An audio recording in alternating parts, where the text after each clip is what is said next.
Camps. Bienvenue à vous dans le Camps, présenté par Sergent Lessé. Je suis actuellement en voix off et je vais apparaître dans quelques instants à votre écran afin de vous présenter l'épisode du jour. Alors installe-toi confortablement, prends tes popcorn et c'est parti, let's go. Hey, c'est Sergent Lessé, bonsoir et bienvenue dans ce nouvel épisode pour le Camps. Et aujourd'hui, je me trouve aux tranchées allemandes de Saint-Maussan. On va aller visiter ceci, on va aller voir ce que c'est, et en voix off, je vous transmettrai l'histoire du lieu. C'est parti, let's go.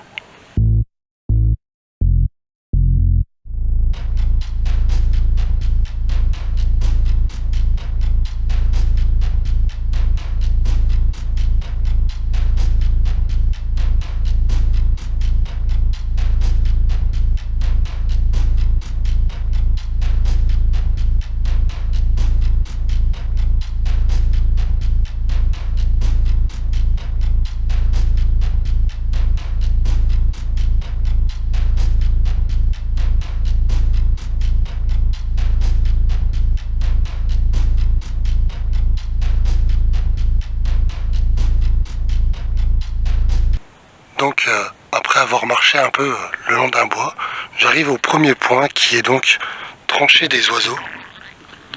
Et on peut voir devant moi, de l'autre côté, juste là, vous verrez ici, vous voyez, ici et ici, il y a encore des pics avec des sortes de barbelés et tout ça.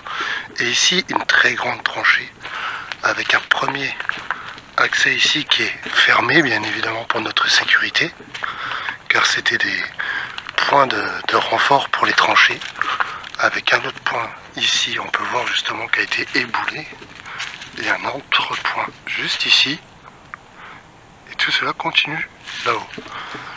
Ici on a une pancarte avec lecture d'une tranchée maçonnée, on peut voir des photos, et toute une explication, entrée d'abri, poste d'observation, parapet, banquette de tir, bouclier de tranchée, traverse, niche à munitions, sac à terre, réseau de fil de barbelés.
L'évolution des tranchées au cours du conflit.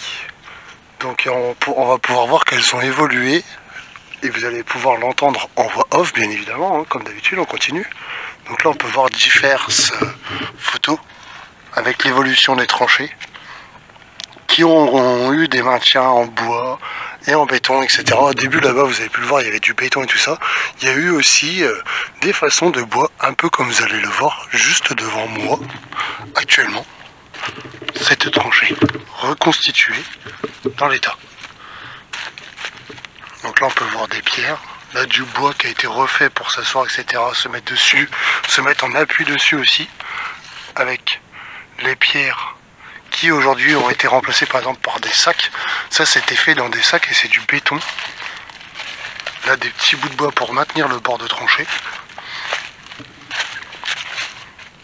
Donc par exemple pour donner un point de vue quand on monte, voici ce qu'on voit.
les images que vous avez vu passer juste avant, ce sont des abris cavernes, comme vous pouvez le voir juste là sur la pancarte.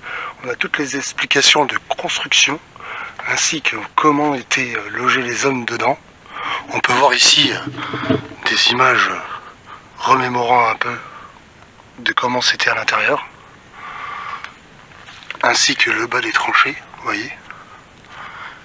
Et tout ici, vous voyez, 5 hommes debout, 2 couchettes superposées, avec le petit chemin qui y menait, etc.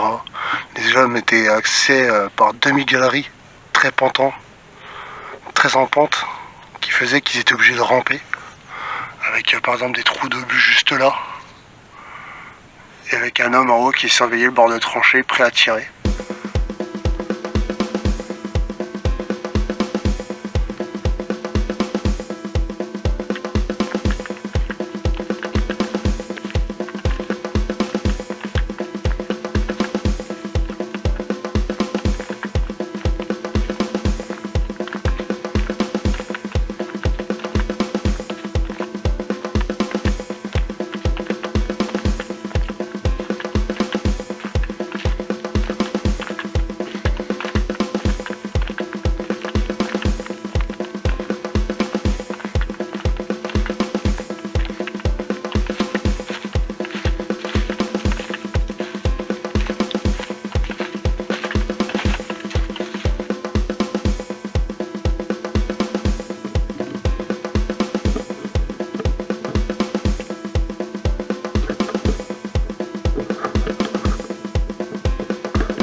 Donc là on se trouve devant un poste d'observation. Vous pouvez le voir ici sur les bords, il y a encore du grillage. Et là la tranchée dans laquelle se trouvaient les hommes, là c'est très humide. Il ne reste plus que mortier et terre, hein. Vous voyez à l'intérieur, un gros poste d'observation qui servait en gros à voir à l'extérieur et à pouvoir défendre en cas de besoin.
Juste ici se trouve un ancien poste de mitrailleur.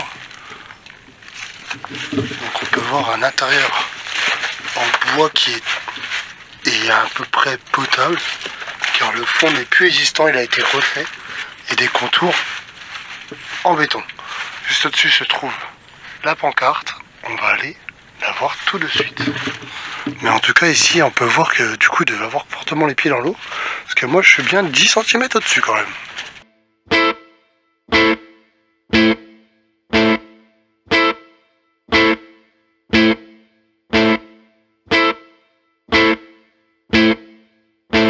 Donc nous voici actuellement devant la pancarte qui parle des ouvrages bétonnés et postes de mitrailleurs, un peu comme celui qu'on vient d'aller voir du coup. Et c'est vrai qu'on peut voir qu'ils ont été coulés de cette façon-là, juste ici. On peut voir une mitrailleuse là. Là on peut retrouver une photo plus large de quand ils coulaient les postes de mitrailleurs, etc. Les hommes en train de travailler.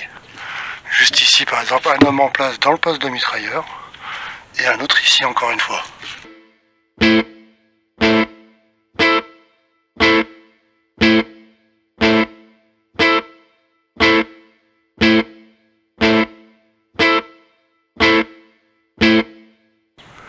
voici maintenant devant les tranchées Port Arthur.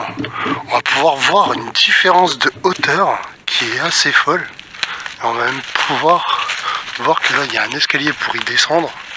Bon, moi je n'ai rien de plus spécial à voir. Là, des escaliers naturels quand même, enfin naturels, qui avaient été faits au moment des faits. Vous pourrez revoir, là c'est tout moussu. Et là ça s'appelle un abri pétardé. Donc malheureusement il a été détruit. Mais d'ici on pouvait voir que des hommes pouvaient tirer et s'y abriter. Et l'entrée devait se trouver juste ici. On peut voir des restants de tranchées encore ici, etc. En tout cas c'est un très beau lieu. On peut voir aussi des pancartes qui ont été reconstituées, remis comme avant. Undersland 4 et des bouts de tranchées encore en pierre, etc. qui ont été refaites. Et ceci sur des mètres et des mètres. Ah, je vais vous montrer un truc qui est assez intéressant à voir du coup. Et on terminera cette vidéo sur une voix off. Vous voyez un peu comment ça pouvait être au moment de la guerre. De l'eau un peu là, fortement. Et même là-haut, alors là je vais pouvoir traverser. Et même là-haut on peut voir du coup que ça a été rempli d'eau. Et un peu plus loin là-haut, je vois qu'il y a encore des pancartes, on va pouvoir aller voir. C'est parti.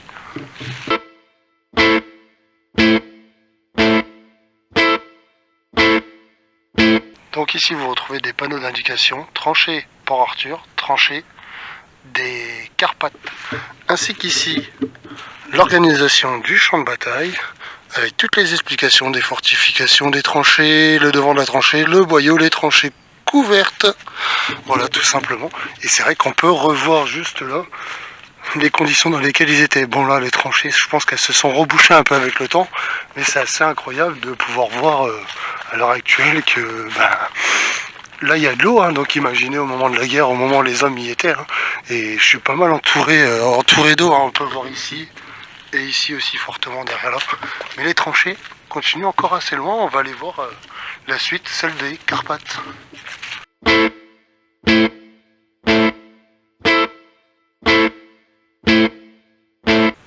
Aménagement d'une tranchée bétonnée de première ligne. On pourra voir donc les postes d'observation, l'escalier d'assaut, la cloche d'alarme, le périscope de tranchée, la protection anti-grenade et le caillebotis.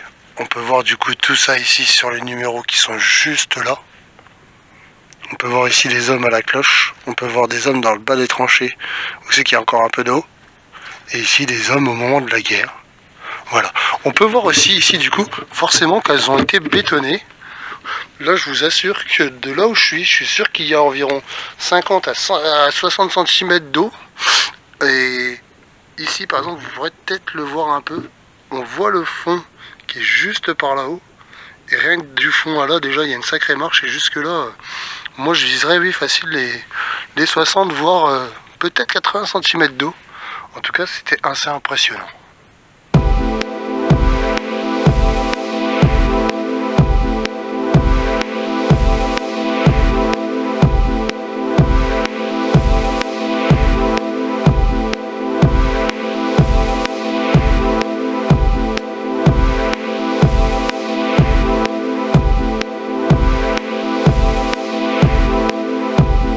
Juste ici devant moi du coup se trouve une pancarte expliquant le rôle de l'artillerie, quels étaient ses points forts, de quoi ils étaient équipés, etc.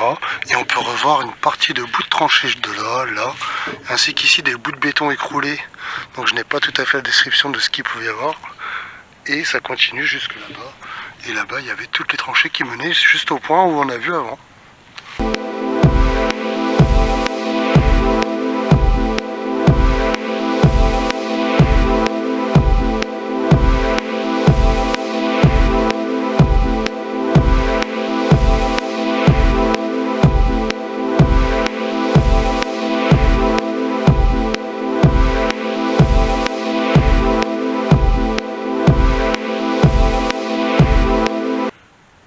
De main. On pourra voir aussi que on avait la première ligne allemande, la première ligne française depuis S, les bois de Remière, les bois carrés, et on est ici, nous, avec toutes les... Du coup, vous avez toutes les tranchées, etc. Avec ici toutes les brigades, etc. Les points, les stabilisations qui ont eu lieu, toutes les explications sont là, etc. Avec Beaumont, Bennécourt, etc. Et les hommes qui venaient en aide ici à la guerre. En tout cas, c'est un sacré lieu. Vous avez pu voir sur des images, on en a encore une fois là. Des outils, etc. qui ont été retrouvés sur place, des armes et tout ça. C'est assez incroyable. Là, pareil, Saint-Bossan, Fliret, le nom des villages du coup. Et là-haut, les tranchées allemandes de Saint-Brassin. Avec encore une nouvelle pancarte.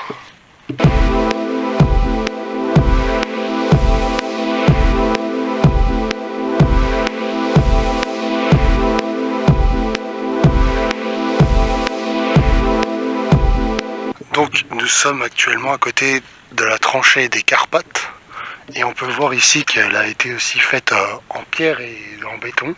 Pareil, il y a facile 60 cm d'eau au fond. Là il y a des passerelles qui ont été mises ou qui sont même désistantes de base et on retourne tout là-haut avec la pancarte d'explication. Je vois qu'il y a encore des petits trucs à côté, on va aller voir ce que c'est. C'est peut-être des trucs qui ont été retrouvés dans le bois. Et en tout cas, il y a des tranchées assez longues. En tout cas, c'est un assez beau, un assez bel endroit à venir voir malgré tout. Hein. Ah oui, la flotte là, oui, il y a bien 60 cm d'eau. Et là, ici, on peut revoir encore des bouts de ferraille qui ont été trouvés. Vous voyez, des gamelles, des bouts de ferraille et tout ça. Des stylos et tout ça. Et ici, on peut voir des photos de gens... certainement qui sont venus travailler, etc. Les chantiers jeunes, etc. Donc c'est des jeunes qui sont venus durant plusieurs années pour installer ce qu'on a vu au début, les tranchées, les débarrasser, etc. Parce que ça a été un peu comme des fouilles archéologiques. On sait qu'ils ont redégagé les tranchées et refait à propre afin que les gens puissent venir les visiter comme moi aujourd'hui et vous faire vous proposer cette vidéo. Donc voilà, n'hésitez pas à liker, à vous abonner, hein. Je le répète pas assez souvent, mais allez-y, faites-vous plaisir. Au nord du village de Fliret, Saint-Bossan est un lieu de combat durant la Première Guerre mondiale, principalement dans les années 1914-1915. Situé sur la ligne de front de la Première Guerre mondiale du saillant de Saint-Mihiel, les tranchées allemandes de Saint-Bossan, restaurées et aménagées par les chantiers jeunes depuis 2004. Présentant un vaste aperçu des aménagements défensifs de la première ligne. Le visiteur trouvera sur les nombreux panneaux toute l'information sur l'organisation du champ de bataille. Tout au long du parcours se succèdent des tranchées maçonnées ou bétonnées dans un état de conservation exceptionnel. Avec ça, et là, des abris cavernes, des postes de mitrailleurs ou d'observation. Un bel aperçu du savoir-faire allemand de la Première Guerre mondiale se concentre ici. Dans la forêt domaniale des Hauts de Made, à Saint-Bossan, de nombreuses tranchées sont aujourd'hui visibles et visitables. Temps de visite environ 2 heures. Le parcours est agrémenté de panneaux retraçant toute l'histoire du site et vous avez pu le voir tout au long de ma vidéo que j'ai pu suivre ce parcours et vous faire voyager à travers les panneaux. Il serait trop long pour moi de reprendre chaque panneau et de vous les détailler afin de vous expliquer tout dans le détail, donc je vous invite à soit visiter via les sites internet qui vous donneront les panneaux, etc. ou de vous rendre sur le lieu, hein, il est accessible, vous le trouverez facilement sur Google Maps, donc n'hésitez pas, et puis vous pouvez rejoindre, grâce aux liens qui sont dans ma description, les lieux que j'ai déjà visités, etc.